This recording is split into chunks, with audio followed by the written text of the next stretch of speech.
किसी को भोजन नहीं करना।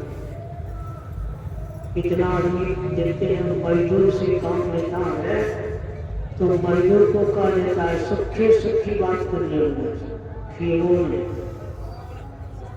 देखिए हम लोगों ने प्रेमचंद्र की एक कहानी में पढ़ा था कि मजदूरों का प्रेम, मजदूरों का मजदूरी पैसा से नहीं चुकाया जाता, प्रेम से चुकाया जाता। ये पढ़ा था हम लोगों ने मजदूरी और प्रेम में।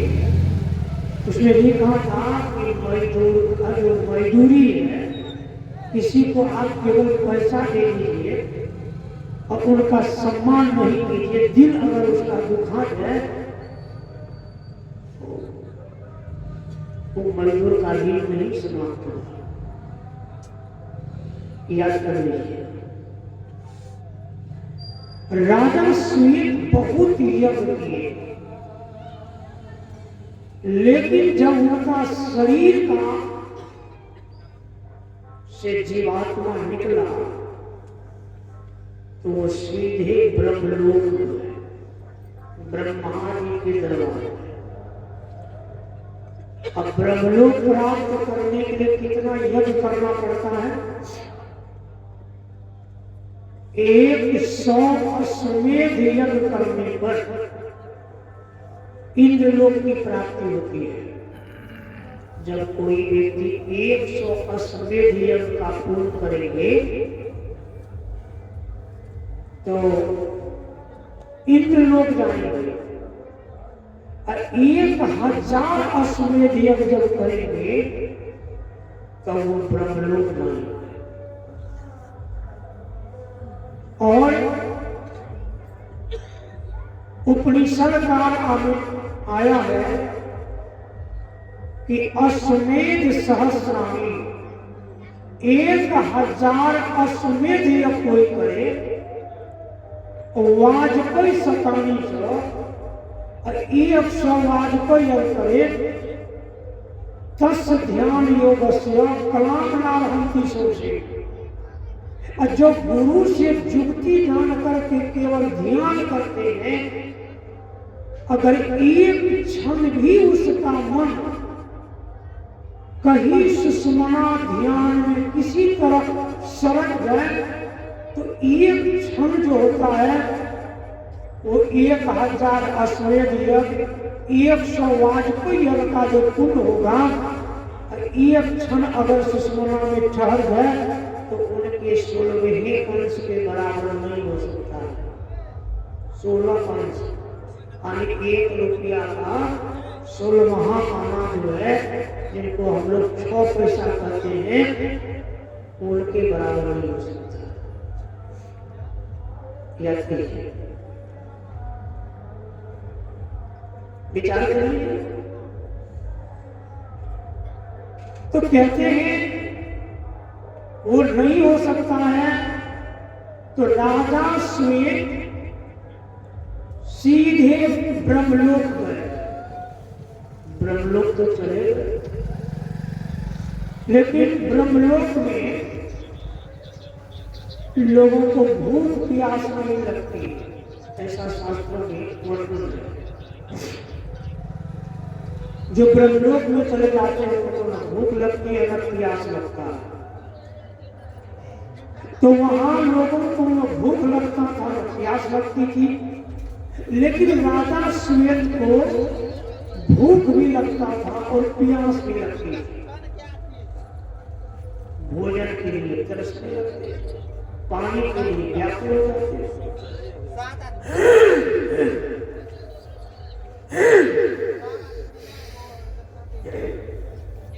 तो पड़ोसी से, जो बगल में रहने वाले थे ब्रह्मलोक में, उनसे ब्रह्मा जी ने पूछा कि ये तुम लोगों को क्या भूख प्यास नहीं लगता है? निश्चित होकर बैठे हो। राजा श्वेत जब पूछा तो ब्रह्मलोक में रहने वाले व्यक्ति लोगों ने कहा कि यहाँ लोगों को भूख और प्यास नहीं लगता। कहा मुझे तो भूख भी लगता है, प्यास भी लगती है। कहा इनके लिए तुम जाकर के ब्रह्मा जी से पूछो। तो ब्रह्मा जी से पूछने के लिए, तो ब्रह्मा जी से जब पूछने के लिए गया तो ब्रह्मा जी ने कहा देखो कि तुमको भूख इसलिए लगता है कि तुमने यज्ञ तो किया लेकिन कभी अन्नदान तुमने नहीं किया,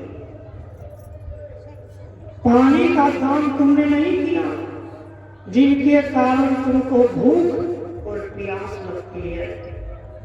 कहा महाराज इसका निवारण कैसे होगा? कहा निवारण है। कहा क्या?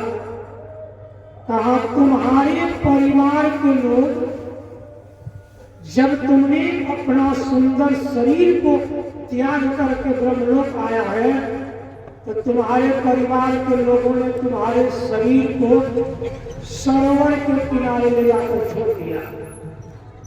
तो मेरे कृपा से ब्रह्मलोक जो आया है तो मेरे कृपा से वो तुम्हारा शरीर स्वस्थ पड़ा हुआ, जब स्वस्थ पड़ा तुम उसी का मांस खा करके आ जाओ। राजा श्वेत ने कहा महाराज ये ब्रह्मलोक से मर्तलोक जाएंगे, अब फिर आने में तो बहुत समय लगेगा।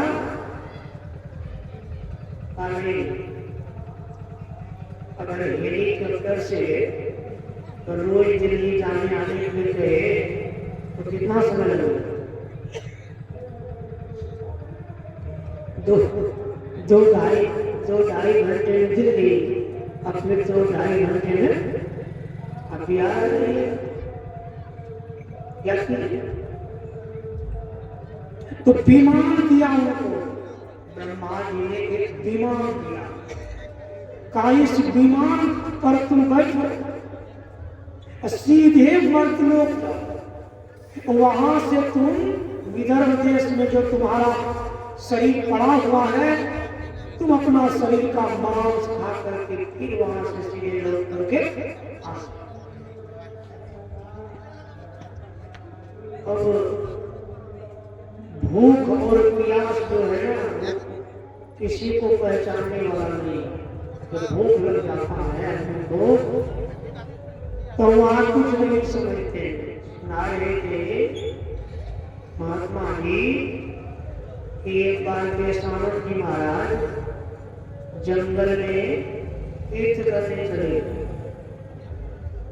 और जंगल में उनका जो है भोजन समाप्त हो गया, कहीं कुछ मिलने वाला। अब इतना भूख लगा उन लोगों को, 3-4 आदमी 5 आदमी थे, इतना भूख लगा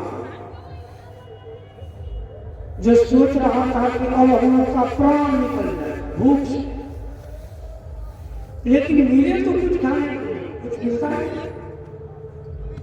संजोग बस परमात्मा की कृपा से उसी जंगल में दूसरा यात्री लोग, वो लोग भी आ रहे थे और उन लोगों के भी पास में सब भोजन समाप्त हो गया था, मात्र 4 गो रोटी बचा हुआ, 4 गो रोटी मात्र बचा हुआ और थोड़ी सी सब्जी।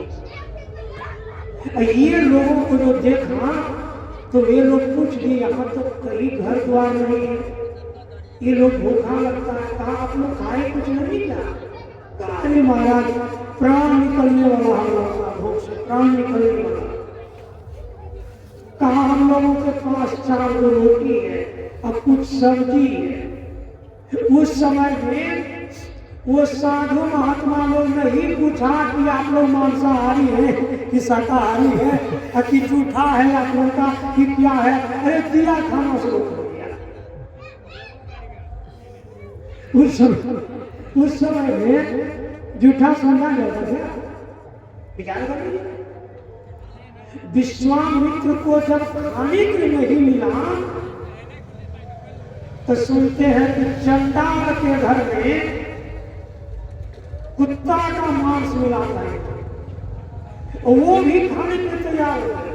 कहीं तो कहते हैं लोग कि खा गए, लेकिन शास्त्रों में आया है कि उसी समय इंद्र प्रकट हो गए, लेकिन खाने नहीं दिया। इंद्र ने समझा दिया कि कुत्ता का मांस हमको मत खाओ। हमारे गुरु महाराज से एक सज्जन ने पूछा, हुजूर मांस मछली खाना चाहिए कि नहीं? गुरु महाराज ने कहा हाँ खाना चाहिए। तो कहा हुजूर तो हम खाते। कहा सुनिए ना, कब खाना चाहिए? कहा जब कुछ खाने को नहीं मिले। कुछ जब खाने के लिए कहीं कुछ नहीं मिले तब आप मांस खा सकते हैं। जब कुछ नहीं मिले। एक विदेश के लोगों ने गुरु महाराज से पूछा एक बात, कहा हुजूर जिस देश में हम लोग रहते हैं वहां का जलवायु बहुत नीच स्तर का, अगर हम लोग मांस नहीं खाएंगे तो जीवित नहीं रहेंगे। तो गुरु महाराज ने कहा एक काम कीजिए, आप दीक्षा ले लीजिए और वही ध्यान भजन कीजिएगा जहाँ रहते हैं। अगर ऐसा जलवायु है तो मांस आप खा सकते हैं, लेकिन अगर इस बार का जब शरीर त्याग होगा तब जब आप दूसरा बार जन्म लीजिएगा तो आपका जन्म भारत में होगा। ऐसा बोलना क्या भोजन तो विमान से उतर करके राजा श्वेत आते थे, अपना शरीर का मांस खा करके वो पुनः लौट करके चले जाते, ब्रह्मलोक चले जाते, सुख तो मिलता, लेकिन खाने के लिए मांस। उसी निर्जन वन में एक दिन अगस्त जी महाराज घूमते घूमते चले। देखिए हम दिखला रहे थे दृष्टांत में कि भूख जब लगती है मनुष्य को अधिक जोरों का, तो उस समय क्या खाएंगे इसका कोई ठिकाना नहीं। घास को भी लोग खा जाते हैं। और जब अधिक जोरों की ठंड लगने लग जाए तो क्या ओढ़ लीजिएगा इसका भी कोई ठिकाना नहीं है। जब अधिक ठंड लगे तब जहां हम लोग मृतक को जलाते हैं वहां अकेले रात में कोई रहेंगे? कितनों भी साहसी लोग वहां नहीं रहते आते। एक विश्वास सुना थे बाबा भैंस लेकर के ढेर मान रात्रि के समय लगभग 1 से अधिक भैंस था। 3 आदमी हम लोग थे, एक बच्चा था, एक बूढ़ा, एक आदमी। और जब पछिया बहना शुरू हुआ, बारिश होने लगी, तो मवेशी तो सब एक जगह बैठ गया और उस बूढ़ा और बच्चे को हमने कहा कि भागो यहाँ से, टोला को चले जाओ, यहाँ रहने का जगह नहीं है। अकेले रह गए, वो कम्बल था उड़ गए।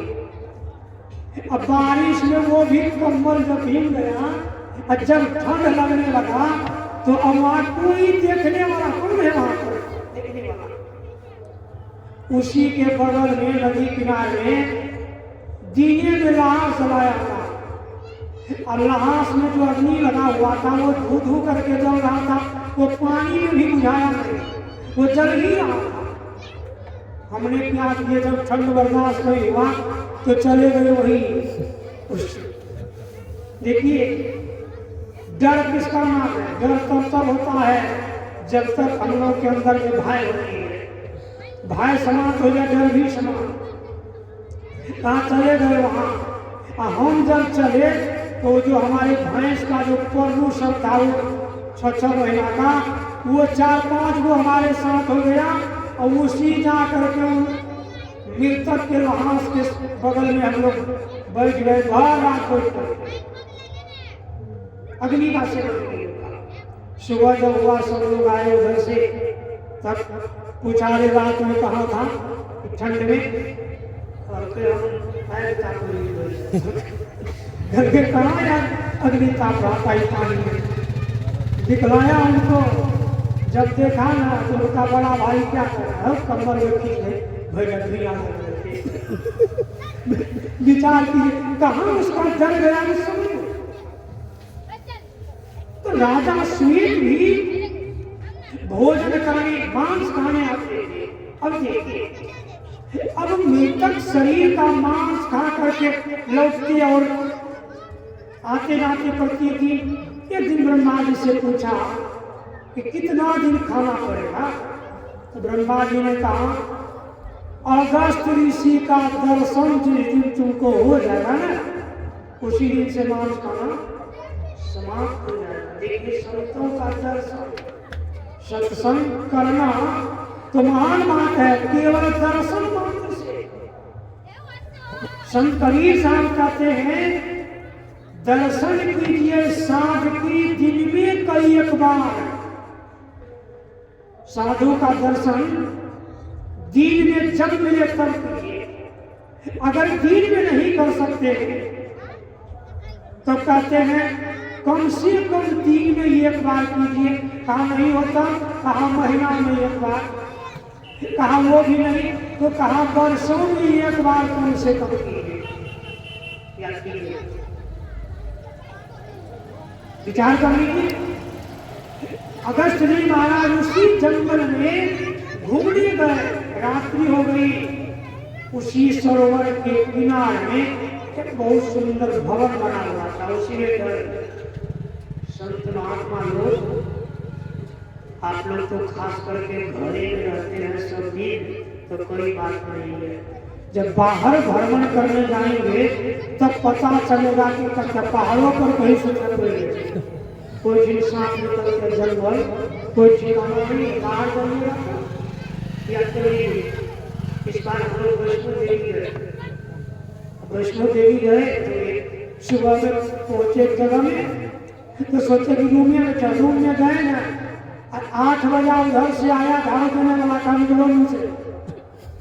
अब बाहर वाला भी जगह में फूल हो गया। हम लोग तो सोचे बड़ा अच्छा आराम जगह मिल गया है, कहा निकलो, केवल रात के लिए है, दिन के लिए नहीं है। अब हम लोग उठाए कटरी मुट्ठी, 9 आदमी थे। अब गए फिर उधर जा करके बगल में, तो ईश्वर भर दिन नहाने के लिए पानी नहीं मिला। विचार करेंगे,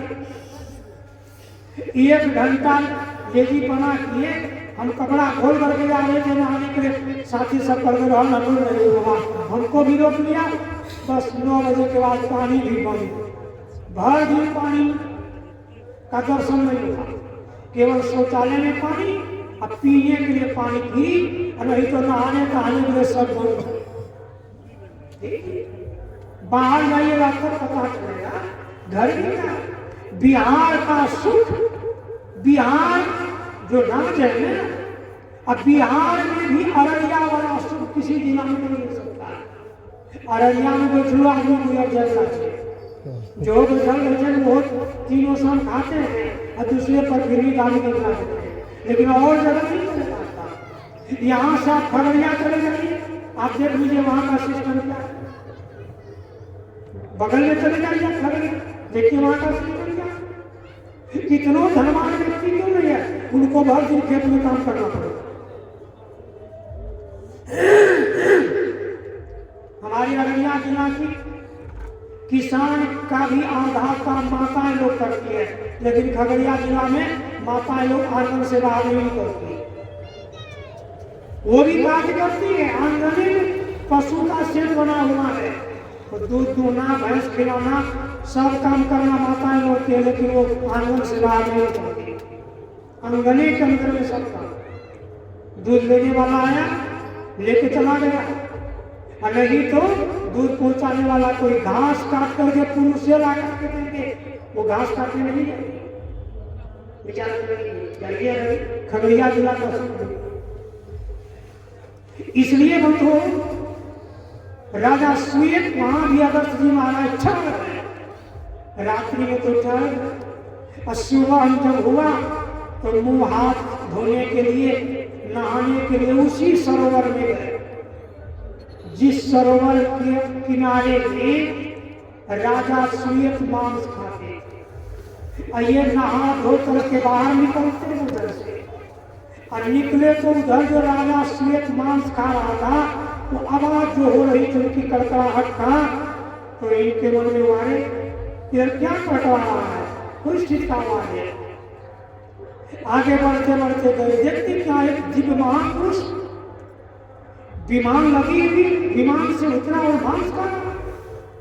राजा अश्वमेध धीरे धीरे धीरे धीरे उनके पास गए, पूछा, संत महात्मा बड़े दयालु क्या कहते हैं? संत बड़े परमार्थी, दूसरे के कार्य के लिए शरीर धारण करते हैं। क्या करते हैं? आवाज देते हैं, तुम इतना सुंदर हो कि दिव्य शरीर धारण करके ये तुम्हारा विमान है, और फिर तुम ये क्या घृणित काम कर रहे हो? तब राजा अश्वमेध ने देखा, मुंह हाथ धोया, कहा, मुनिवर, मैं अपने कर्म के अनुसार ये मांस खाता हूं। क्यों? तुम हो कौन? कहा, मैं राजा अश्वमेध विदर्भ देश का था। राजा अश्वमेध तुम ही हो? कहा, तुम तो पुण्य के बल से ब्रह्मलोक चला गया। कहा, लेकिन ब्रह्मलोक में भी भूख प्यास था, इसलिए मैं यहाँ मांस खाने आता हूँ अपना शरीर का। ये ब्रह्मा जी का दिया हुआ विमान है, और उसी विमान पर चढ़ करके आते हैं और मांस खा करके वापस। कहा, कितना दिन खाना पड़ेगा? ब्रह्मा जी के मुखारविंद से सुना था। कहा, जिस दिन अगस्त ऋषि का दर्शन होगा ना, उस दिन से मांस खाना छूट जाएगा। अगस्त जी महाराज ने कहा, भाई तू अगस्त मेरे दर्शन से तुम्हारा मांस खाना छूट कहा, आपका दर्शन हो गया, अब मुझको मांस नहीं खाना पड़ेगा। अब देखिए, राजा अश्वमेध कहते हैं अगस्त जी महाराज से कि मुनिवर, अब मैं ब्रह्मलोक नहीं जाऊंगा। क्यों? कहा, जो सुख आपके दर्शन मात्र से मुझको मिल रहा है, यह सुख का अनुभव ब्रह्मलोक में भी हमको नहीं होता। विचार कीजिए, आपके दर्शन मात्र से। अगर श्री महाराज ने कहा, तुमने बहुत पुण्य किया, माने ब्रह्मलोक के सुख को हो। फिर अश्वमेध क्या करते हैं? जो सुख भगवान श्री राम को विश्वामित्र के कमंडल धोने में मिल रहा था, अब देखिए, जो सुख भगवान श्री राम को विश्वामित्र का कमंडल धोने में, जो सुख भगवान कृष्ण को संदीपन मुनि के कमंडल धोने में मिल रहा था, वही सुख आज हमको मिल रहा है। मुनिवर, अब मैं वो ब्रह्मलोक नहीं जाऊंगा। राजा अश्वमेध से अगस्त जी महाराज ने कहा, अभी तुम ब्रह्मलोक के सुख को हो। तब उस समय में एक चादर, बहुत अनमोल कीमती चादर, जो राजा अश्वमेध के शरीर पर था, कहा, मुनिवर, आप ये दान में ले लीजिए। अगस्त जी महाराज ने कहा, ये कपड़े मेरे कोई काम का नहीं है, जो कपड़ा तुम मुझको दान कर रहे हो, ये कपड़ा हमारे कोई काम का नहीं है। कहा, नहीं मुनिवर, मेरे पास नहीं है, आप इनको रख लीजिए, आप किसी को दान कर दीजिएगा। विचार कीजिए, वो दान दे करके राजा अश्वमेध ने उसी दिन से मांस खाना उसका छूट गया। विचार कर लीजिए, अगस्त जी का दर्शन मात्र से, और वो जो वस्त्र अश्वमेध ने अगस्त जी महाराज को दान किया था, वही वस्त्र को अगस्त जी महाराज ने, जब भगवान श्री राम अगस्त जी महाराज के कुटिया पर आए थे, तो अगस्त जी महाराज ने वो कपड़ा श्री राम को दान कर दिया। इसलिए हम लोगों को भी सत्संग करना, मन तोड़ शरण संतन की अंतर अभिलाषा लगी रहे, गुरु चरणन की। अब गोस्वामी तुलसीदास जी महाराज ने और बढ़ा करके कहा, तुलसी भलो सुसंग से, तुलसी भलो सुसंग ते, पूज कुसंगति सोय नाऊ किनरी तीर असीर और लोह बिलो की विचार कीजिए। कहते हैं जिस तरह नाव को सुंदर नागिन मिलने से, और किनरी कहते हैं सितार, सितार को अगर सुंदर बजाने वाला नहीं हो, केवल तार को कसने वाला मिल जाए तो उनसे कभी सुंदर आवाज नहीं निकल सकता है। इसलिए भगवान बुद्ध ने कहा न अधिक टाइट करने पर और न अधिक ढीला करने पर। कहा जब बीना की तार समगम में रहता है, समान स्थिति में रहती है, तब जो उनसे आवाज निकलता है वो आवाज बड़ी मधुर होती है। लेकिन अधिक ढीला कर देने पर भी उनकी आवाज अच्छा नहीं होता है, और अधिक टाइट करने पर भी आवाज अच्छा नहीं हो सकता। इसलिए सत्संग की महिमा अनंत है, अनंत किया उपकार, लोचन अनंत भार्या अनंत दिखावन। हाँ, सत्संग की महिमा अनंत है, इसको कह करके कोई बात बना दे ऐसा नहीं हो सकता। समय 6 बज गया है, एक भजन सुनेंगे हम लोग आरती, एक या दो भजन सुनेंगे तो 3 है।